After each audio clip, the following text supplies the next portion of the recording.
सांवरे की कृपा। वृंदावन शहर में एक वैद्य थे, जिनका मकान भी बहुत पुराना था। वैद्य साहब अपनी पत्नी को कहते कि जो तुम्हें चाहिए एक चिट्ठी में लिख दो।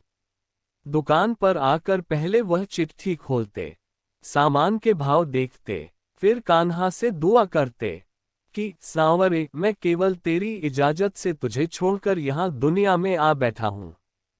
तुम मेरी आज की व्यवस्था कर देगा। उसी समय यहाँ से उठ जाऊंगा और फिर कभी सुबह 9:30, कभी 10 बजे वैद्य जी रोगियों को दवा देकर वापस अपने गांव चले जाते। एक दिन वैद्य जी ने दुकान खोली, फिर चिट्ठी खोली तो देखते ही रह गए। एक बार तो उनका मन भटक गया। उन्हें अपनी आंखों के सामने तारे चमकते हुए नजर आ गए, लेकिन जल्द ही उन्होंने अपने मन पर काबू पा लिया। आटे, दाल, चावल आदि के बाद पत्नी ने लिखा था, बेटी के दहेज का सामान लाना है जी। कुछ देर सोचते रहे, फिर बाकी चीजों की कीमत लिखने के बाद दहेज के सामने लिखा, यह काम मेरे कान्हा का है, कान्हा ही जाने। एक दो मरीज आए थे, उन्हें वैद्य जी दवाई दे रहे थे। इसी दौरान एक बड़ी सी कार उनके दुकान के सामने आकर रुकी। दोनों मरीज दवाई लेकर चले गए। वह साहब कार से बाहर निकले और राधे राधे करके बेंच पर बैठ गए। वैद्य जी ने कहा कि अगर आपने अपने लिए दवा लेनी है तो आपकी नाड़ी देख लूं। उस आदमी ने कहा कि वैद्य जी, मुझे लगता है आपने मुझे पहचाना नहीं। मैं 15-16 साल बाद आपकी दुकान पे आया हूँ। आपको पिछली मुलाकात की बात सुनाता हूँ, फिर शायद आपको सारी बात याद आ जाएगी। वैद्य जी, मैं 5-6 साल से इंग्लैंड में रहता हूँ। इंग्लैंड जाने से पहले मेरी शादी हो गई थी, लेकिन अब तक बच्चा नहीं हुआ। यहाँ भी इलाज किया और इंग्लैंड में भी करवाया, लेकिन हमारी किस्मत में शायद बच्चा नहीं था। आपने कहा, मेरे भाई, अपने भगवान से निराश ना हो, याद रखो उसके खजाने में किसी चीज की कोई कमी नहीं है। औलाद, माल, धन दौलत और खुशी गमी, जीवन मृत्यु, सब कुछ उसी के हाथ में है।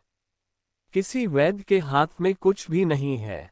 अगर औलाद होनी है तो मेरे सांवरे के आशीर्वाद से ही होनी है। औलाद देनी है तो उसी ने देनी है।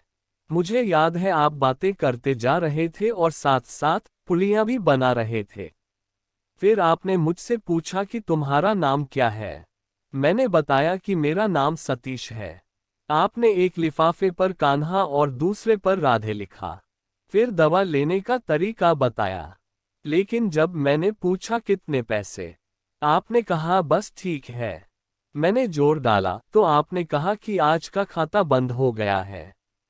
मैंने कहा मुझे आपकी बात समझ नहीं आई।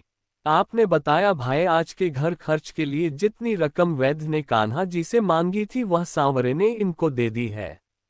अधिक पैसे वे नहीं ले सकते। मैं बहुत हैरान हुआ और शर्मिंदा भी हुआ कि मेरे कितने घटिया विचार थे और यह वैद्य कितना महान व्यक्ति है। मैंने जब घर जाकर बीवी को दवा दिखाई और सारी बात बताई तो उसके मुंह से निकला, वो इंसान नहीं, कोई फरिश्ता है और उसकी दी हुई दवा हमारे मनोकामना जरूर पूरी करेगी जी। वैद्य जी, आज मेरे घर में 3 बच्चे हैं। हम पति पत्नी हर समय आपके लिए दुआएं करते हैं। जब भी वृंदावन में छुट्टी में आया, कार उधर रोकी लेकिन दुकान को बंद पाया।